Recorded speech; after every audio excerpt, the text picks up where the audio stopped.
ফেসবুকে প্রবেশ করার পর যখন আমরা আমাদের প্রোফাইল কিংবা পেজের আইকনে ক্লিক করছি, এই যে লক্ষ্য করুন আইকন এর উপরে ক্লিক করছি। ক্লিক করে যখন আমরা প্রফেশনাল ড্যাশবোর্ডের উপর ক্লিক করছি, তখন ঠিক এরকম আমাদেরকে বলছে প্রোফাইল হ্যাজ সাম ইস্যুস। মানে আপনার প্রোফাইলে ইস্যু চলে এসেছে বা পেজে ইস্যু চলে এসেছে। এটা দেখে আপনি ভয় পেয়ে যাচ্ছেন যে হয়তোবা আপনার মনিটাইজেশন চলে গেল বা আপনি এটা থাকলে মনিটাইজেশন পাবেন না, তাই না? আবার একটু ব্যাকে যাই, আরও কিছু কথা আছে। এই যে লক্ষ্য করুন 3 ডটস আছে, এর উপর আমরা ক্লিক করি। ক্লিক করে যে প্রোফাইল স্ট্যাটাস আছে এর উপরে ক্লিক করি।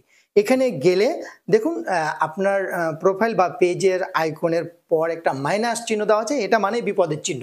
মাইনাস মানে নেগেটিভ কথাবার্তা, তাই না? এখানে লেখা আছে সাম ইস্যুস। কি ইস্যু? এখানে ইন ডিটেলে বলে দেওয়া হয়েছে যে আপনার প্রোফাইল বা পেজে স্প্যামের কারণে এরকমটা হয়েছে। স্প্যাম না থেকে কপিরাইট আসতে পারে, কপিরাইট না থেকে স্ক্যাম আসতে পারে, ফ্রড আসতে পারে বা ইনসাইটমেন্ট আসতে পারে। ও নানান ধরনের যে প্রবলেমগুলো আমরা ক্রিয়েট করি, মানে সেগুলোর কারণে যে ইস্যুগুলো আছে সেগুলো এখানে চলে আসতে পারে। এগুলো নিয়ে টেনশন নেওয়ার কোনো কারণে, শুধু একটা জিনিস আপনি ফলো করবেন। দেখেন এখানে প্রত্যেকটা ইস্যুর নিচে কিন্তু একটা ডেট দেওয়া থাকে যে এই ইস্যুটা সাধারণত কখন দেওয়া হয়েছে।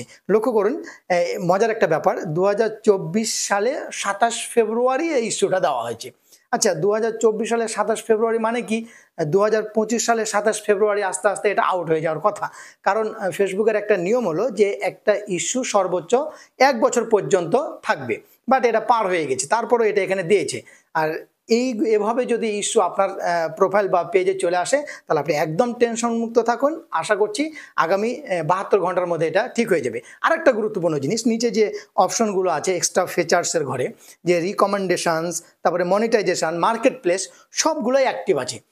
কোনো জায়গাতে রিস্ক নাই, কোনো জায়গাতে নট রিকমেন্ডেবল লেখা নাই, কিচ্ছু লেখা নাই, এভরিথিং ওকে আছে। তাহলে আপনি এটা নিশ্চিত থাকতে পারেন ফেসবুকের আপডেটের কারণে। আপনারা সবাই জানেন ফেসবুক নানান ধরনের আপডেট নিয়ে আসছে, নতুন নতুন ফিচার্স নিয়ে আসছে, ফলে নতুন নতুন প্রবলেম নিয়ে আসছে। কিছুদিন আগেও কিন্তু এরকমটা হয়েছিল, অনেকের ইস্যু চলে আসছিলো, মনিটাইজেশন চলে যাচ্ছিলো, তাই না? এগুলো নিয়ে ঘাবড়ানোর কোনো কারণ নাই। এইটা জাস্ট একটা ফেসবুকের মিস্টেক, আপনার কোনো মিস্টেক না।